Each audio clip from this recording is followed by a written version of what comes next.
Olá, estamos aqui no evento anual do Movinfra, falando direto de Brasília, e recebemos aqui para conversar agora, mais uma vez, o nosso habitué aqui dos vídeos do Movinfra, Maurício Muniz, secretário especial do PAC, atua lá na cozinha do PAC, também com PPI lá na Casa Civil, vai conversar aqui um pouco com a gente. Maurício, queria primeiro te perguntar sobre a gente sempre fala, né, de muitos investimentos, de trilhão de investimento do PAC, né? E nesse novo PAC a gente tem muitas medidas institucionais que aprimoram, que fazem com que esses recursos cheguem na ponta e sejam efetivamente investidos. Conta um pouco para a gente como que estão essas medidas. Bom, primeiro, Danilo, obrigado pelo convite, um prazer enorme estar aqui conversando com vocês.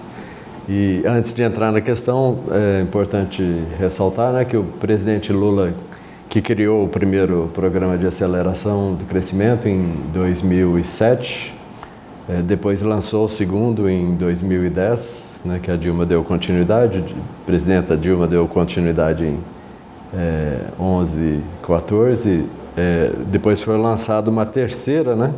Só para a gente lembrar. Uhum. Então foram uma terceira rodada, né? Então foram 3 rodadas e o presidente Lula, nesse seu terceiro mandato, constituiu o novo PAC, que na verdade é um quarto PAC, né? Uhum. E qual que é a importância disso? Exatamente você ter para a sociedade e principalmente para os investidores o que é o programa de investimento do governo federal em todas as áreas. Esse novo PAC tem uma característica, ele é novo porque nós estamos vivendo no Brasil uma situação bastante diferente, né, de 2007, então por isso ele precisava ser novo, incorporar novas áreas como a área de comunicação, que é a primeira vez que está no PAC, incorporar a questão da transição ecológica, da transição energética, incorporar uma perspectiva de industrialização. E a gente voltou ao desenho do primeiro, que casava as medidas institucionais, entrando na questão que você levantou, né? Depois, no segundo e no terceiro, as medidas institucionais não tinham o foco que teve no primeiro. Tá. Mas nesse novo PAC, ela tem um peso maior, né? A gente diz que o PAC tem dois braços, né? Uma das ações, dos empreendimentos, e o outro das medidas institucionais. E é exatamente nessa perspectiva que você falou. Não adianta a gente ter um conjunto não adianta apenas a gente ter um conjunto de empreendimentos, de investimentos previstos, se você não tiver as medidas que viabilizem esses empreendimentos. Então, um dos conjuntos, né, um dos eixos das medidas institucionais é a questão das concessões, né? Que esse PAC também tem uma característica nova, que é pela primeira vez o setor privado tem um peso, os investimentos privados têm um peso maior do que o dos investimentos públicos. Que legal. Né? A gente classifica lá os investimentos em 4 blocos, né? Investimento das estatais, investimentos com recursos do AGU, investimentos com recursos do setor privado e investimento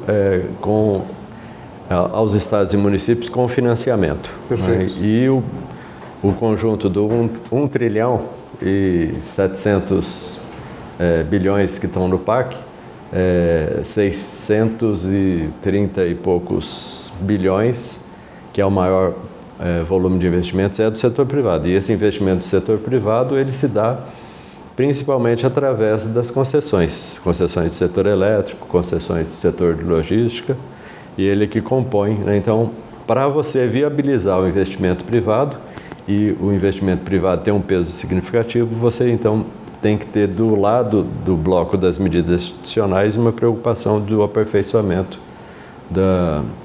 do marco regulatório, uhum, né, das concessões, PPPs, Constituição, aprimoramento das garantias, uma discussão também que é importante, que é o aprimoramento da legislação ambiental. Então, né, é o braço que dá a sustentação para que os investimentos ocorram, com uma preocupação muito grande na questão das concessões. E tem um avanço que eu queria destacar, que é esse monitoramento e acompanhamento de investimentos. Agora, com um foco muito grande nos subnacionais, né? A gente, até nessa nova lei de concessões, está falando sobre isso. Como é que tem sido acompanhar e lidar com esses entes subnacionais aí, que tem puxado muito dos investimentos também ultimamente no país? É importante a gente reconhecer que no governo federal, não apenas nesse governo, você tem um processo, eu diria, de aperfeiçoamento, né? Se a gente for pegar já no primeiro governo da presidenta Dilma, né, que ela cria o PPI, né? PPI, acho que na época se chamava PIL, não era PIL, PPI, né? O PIL, o Programa de Investimentos em Logística, ele foi um embrião do PPI, né? Que ele depois criado no governo do Temer, teve continuidade e o presidente Lula está mantendo, né? Então, esqueci a sua... Do PIL, a pergunta sobre os entes subnacionais, investimentos. Então, a gente, na verdade, até já vinha com uma carteira, né? Esse incentivo dos entes subnacionais com relação às concessões, nesse incentivo de apoiar. E aí também no braço das medidas institucionais, né, uma questão fundamental para os entes é a questão das garantias, né, por isso que a gente está trabalhando numa das medidas para apoiar a constituição de garantia para os que o governo federal tem, fundo garantidor, que também precisa ser aprimorado, mas também como é que a gente pode apoiar aos entes subnacionais. Isso vem em 2025 agora? Isso. Que legal. E do outro lado, apoiar na própria estruturação dos projetos, né? Então, toda a carteira da Secretaria Especial do PPI, né, que está na Casa Civil também, né, a ideia de você fazer essa articulação, né, já que o PAC, a maior parte é de investimento privado, você casar os investimentos que estão na carteira do PPI com a carteira do PAC. Acho que todos conhecem, tem um conjunto lá da PPI que ele apoia a estruturação dos entes subnacionais, né? Então tem iluminação pública, que é basicamente município, saneamento e entrando também em outras áreas, mobilidade, exatamente. Então é uma preocupação. E no PAC, na área de financiamento e na área de OGU, também tem, né, o que a gente está apelidando, né, que está incorporado no PAC, que é o PAC Seleções. A gente sabe que boa parte dos investimentos são competência dos municípios e estados, mobilidade, toda a parte de saneamento, água, esgoto, drenagem, encostas, a urbanização de favelas. Então, construção de equipamentos de infraestrutura, né, para saúde, para educação, então hospital, policlínica, UBS, creche, escola em tempo integral, esse conjunto todo de investimento, que a competência é dos municípios e estados, eles estão na carteira do PAC e a gente retomou uma questão que é muito importante, que é uma transparência nesse processo de seleção, né?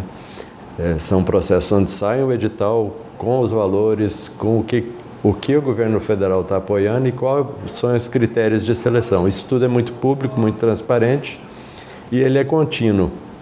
Ou seja, você está retomando também uma questão importante, é que você retoma, principalmente nos estados e nos municípios, a retomada dos projetos. Legal. Né? Para que ocorram as obras, para que haja licitação, você tem que ter projeto, né? Essa é uma discussão que a gente sempre discutiu muito, né? Da qualidade dos projetos, né? Muitas vezes você tem boas ideias, mas elas não se conseguem se concretizar em obra e equipamento construído porque você não tem o projeto, né? E se a retomada desse processo de seleção faz com que os estados e municípios voltem a apostar no projeto de engenharia, né? Fazer um bom projeto básico, um bom projeto executivo, um anteprojeto, porque ele sabe que o investimento que ele vai fazer no projeto não vai ser um investimento perdido, porque depois ele tem uma oportunidade de ter um apoio, seja em financiamento, seja em OGU.